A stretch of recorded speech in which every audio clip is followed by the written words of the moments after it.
You think it's something from movies, an exaggeration, an image created by the film industry. But the truth is much simpler and much worse. A hacker is not an image. It is not a style of clothing. And it is not even a profession in the usual sense. Pause 1 to 2 seconds. It is a way of seeing the world. And one day, without even noticing it, you start seeing it that way too. At first, you are just a curious kid. You have an old computer, slow internet, and an endless desire to understand how everything works. Pause. Why a website opens the way it does. Why a button does exactly what it does. Why systems work at all. You are not interested in using technology. You are interested in breaking it down to its foundation. Long pause, 2 seconds. And at some point, you stop being an ordinary user. You start asking questions that no one around you asks. Why do some people have access to data while others don't? Why does the system decide what you are allowed to see and what you are not? Why is everything so closed, if it is just information? Pause. You don't notice how you are changing. At first, it's just experiments. You read forums, study, try, fail. Sometimes things break, but you don't care much. It all feels like a game. But then, a moment comes that you will remember forever. You find a vulnerability, by accident. Pause 2 seconds. You weren't looking for anything serious. You were just testing, just trying, just exploring. And suddenly, the system responds in a way it shouldn't. The screen shows you more than it should, much more. Long pause. And in that moment, you understand for the first time, the world you thought was closed and protected actually has cracks, and those cracks can be used. This feeling is hard to describe. It is not joy, and it is not fear. It is a mix of control and understanding. Pause. As if you suddenly saw the mechanism behind the wall that moves the entire world, and realized it is not as untouchable as it seemed. From that moment, everything changes. At first, you do nothing dangerous. You just test boundaries. You look where allowed ends and forbidden begins. But the boundaries are blurred, and that is the most dangerous part. Because if there is no clear limit, you can always take one more step, then another, and another. Slow pause. You start living a double life. By day, you are an ordinary person. School, work, friends, conversations, laughter, normal things. By night, silence, a screen, code, and a world no one else can see. At first, you think you are in control, that you are just an observer, but slowly, you notice it starts affecting you. You can no longer see the world the same way. Every system looks vulnerable. Every service feels like a potential flaw. Every human action seems predictable. Pause. You start seeing patterns where others see randomness, and this feeling gives you power.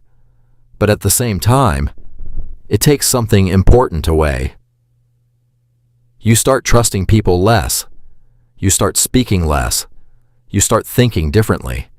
And the most dangerous part, you start believing you understand more than everyone else. Yeah, one day, you go too far. You didn't plan it.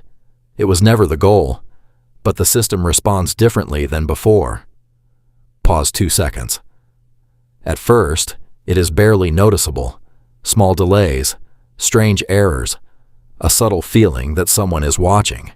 You call it paranoia. But then, a message arrives. Simple. No threats, no emotion, just a fact. We know what you did. Long pause. And in that moment, everything changes. You are no longer an observer. You are a participant. You try to pull back. You delete traces. You change habits. You erase your digital footprint. But the feeling that you have already been noticed does not disappear. It grows.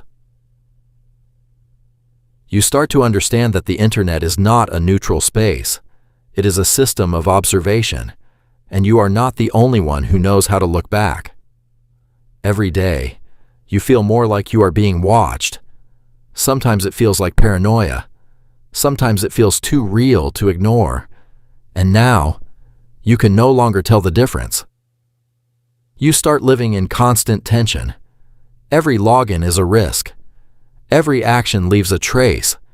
Every decision could be a mistake. Pause. And at some point, you ask yourself, who is actually controlling all of this? Governments? Companies? People like you? Or something you don't even know exists? But there is no answer, only silence, and the feeling that you are already inside a game whose rules were never explained to you. Over time, exhaustion comes, not physical, psychological. You begin to understand that knowledge is not only power, it is also responsibility, and sometimes a burden, because you can no longer unsee it. You cannot unsee the system. You cannot return to the state where everything felt simple. You already know too much, and that knowledge does not leave you in peace. One day, you are offered an exit. It doesn't look like a threat. It doesn't sound like an ultimatum. It is just an opportunity. To disappear, to stop, to live a normal life, to forget everything. But there is a problem. You are no longer sure that is possible, because a person who has once seen the structure of the world from the inside can no longer look at it the same way. You stand in front of a choice, but in reality, it is not a choice between two paths. It is a choice between who you were and who you have become, and that is not always something you can change. Sometimes, change is irreversible. You turn off the screen, and for the first time in a long time, you are left in complete silence. No code, no systems, no illusion of control. But even in that silence, you understand, the world has not changed. Only you have. And now the question is not what you can do, but what you will do with it. Because you are no longer just a person behind a computer. You are part of the system you once saw through, and that is something you can never forget.